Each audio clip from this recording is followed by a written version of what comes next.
Hey guys, terima kasih ya udah klik video ini. Sebelum memulai cerita malam ini, gua tuh mau tanya deh ke kalian.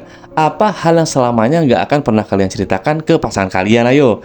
Jadi, malam ini tuh gua tuh akan menceritakan tentang wanita yang dulunya zaman SMA pernah punya kekasih. Wajar nggak sih kalau punya pasangan? Tetapi masalahnya nih ya, pasangannya wanita juga cuy. Dimulai dari perjumpaan, kemudian mereka berhubungan, kuliah, sampai akhirnya mereka itu terpaksa harus melakukan hal yang tidak terduga. Loh, kok bisa mereka melakukan itu? Nah, itulah dia. Makanya tonton sampai habis ya video ini biar kalian tahu jawabannya dan terhindar dari hubungan terlarang ini. Tanpa berlama-lama, yuk kita masuk ke ceritanya. Let's check it out. Dinda adalah seorang wanita yang sebentar lagi akan menikah dengan tunangannya, namanya tuh Anton. Calon suami Dinda adalah lelaki yang mapan, berwibawa dan mau menerima Dinda apa adanya. Sungguh lelaki yang Dinda idamkan untuk menjadi seorang suami. Tapi, ada hal yang Dinda tidak mungkin akan Dinda ceritakan ke Anton terkait masa lalunya.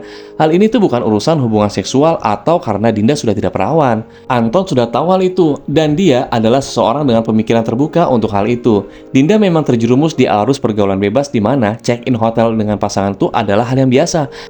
Tapi sekali lagi ya, bukanlah hal itu yang membuat Dinda tidak bisa mengungkapkan hal ini kepadanya.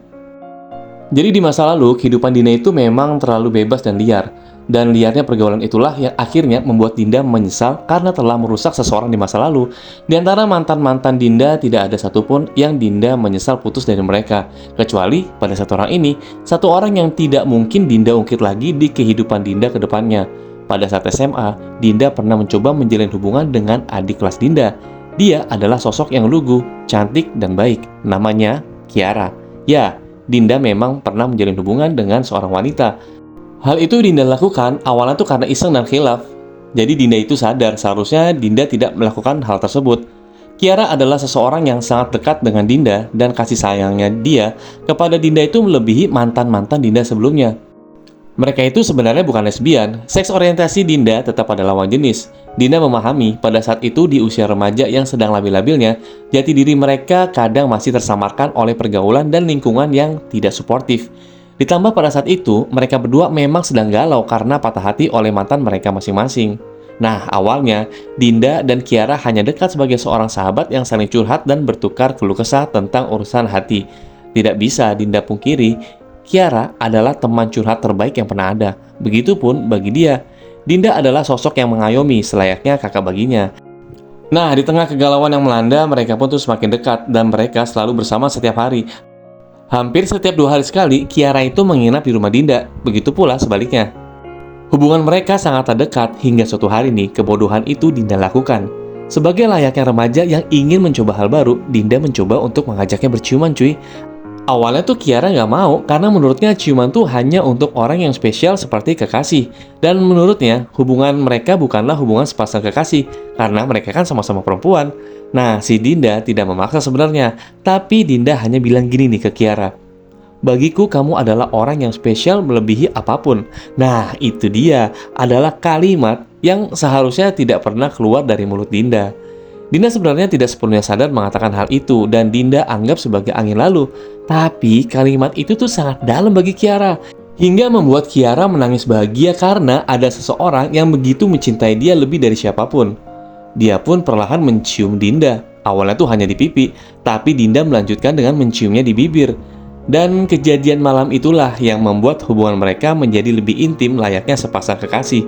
Nah, ini keesokan harinya, Kiara menyatakan rasa cintanya dia secara langsung kepada Dinda dan meminta Dinda untuk menjadi kekasihnya. Dinda sebenarnya tidak berpikir ciuman kemarin akan berujung pada hal ini. Tetapi sekali lagi sih, ada rasa iseng di dirinya Dinda untuk mengiyakan keinginannya si Kiara. Inilah dia kebodohan Dinda yang lain. Dinda tuh begitu bodoh hingga tidak menyadari bahwa pernyataan cintanya Kiara kepada Dinda adalah pernyataan tulus dari seorang cewek lugu dan polos. Kiara tuh berpikir bahwa Dinda juga mencintai dia layaknya seorang kekasih. Jadi mereka itu tetap melanjutkan hubungan ini bahkan hingga Dinda masuk kuliah. Tapi Dinda tuh selalu sadar bahwa Dinda tidak mungkin melanjutkan hubungan ini seterusnya. Dinda tidak ingin keisengan Dinda ini tuh merubah dirinya menjadi seseorang yang tidak seharusnya. Nah, Dinda kuliah di luar kota kan. Pada saat itu, diam-diam Dinda menjalin hubungan dengan seorang laki. Intinya tuh pada saat itu, Dinda selingkuh lah dari Kiara. Kiara tidak mengetahui hal ini karena memang intensitas mereka bertemu tuh semakin berkurang karena Kiara kan masih harus bersekolah di SMA hingga akhirnya Kiara itu lulus dan berencana untuk kuliah di kota yang sama dengan Dinda. Kiara akhirnya mengetahui hubungan Dinda dengan pacar pria Dinda. Reaksi dia saat itu tentu marah sejadi-jadinya. Kiara tuh meminta Dinda untuk putus dengan pacarnya Dinda. Nah, Dinda itu bersikeras untuk tetap bersama dengan pacarnya dan meminta Kiara untuk menghentikan hubungan yang salah ini. Dinda bilang ke Kiara bahwa mereka itu tidak mungkin selamanya hidup begini. Dinda pun ingin sembuh dong dari hubungan ini. Kelak, Dinda juga ingin memiliki suami, berkeluarga, dan memiliki anak selayaknya keluarga pada umumnya.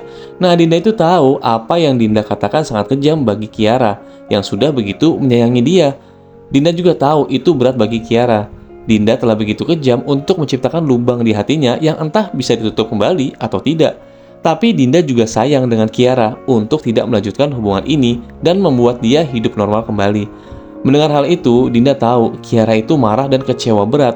Dan Kiara itu meninggalkan Dinda dan semua urusan ujian masuk perguruan tinggi yang sedang Kiara jalani. Setelah kejadian itu, Dinda tidak pernah bertemu kembali dengan Kiara.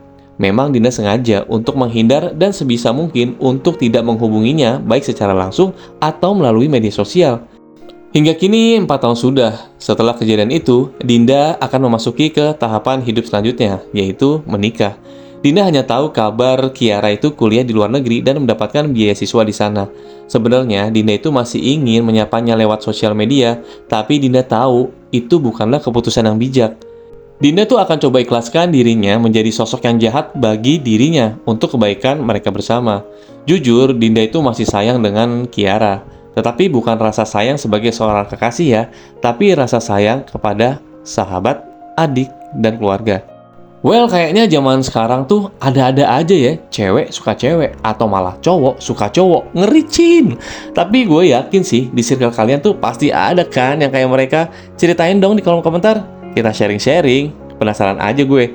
Jadi sekian dulu ya videonya cuy. Terima kasih banyak yang sudah menonton. Terima kasih juga yang sudah like dan subscribe. Kalau ada saran dan ide-ide cerita seru lainnya, silahkan isi di kolom komentar ya. Nyalakan juga lonceng notifikasinya, supaya kalian sama-sama tahu cerita dan informasi yang menarik dan tentunya menegangkan di channel gue. Oke, goodbye for now. Bye-bye.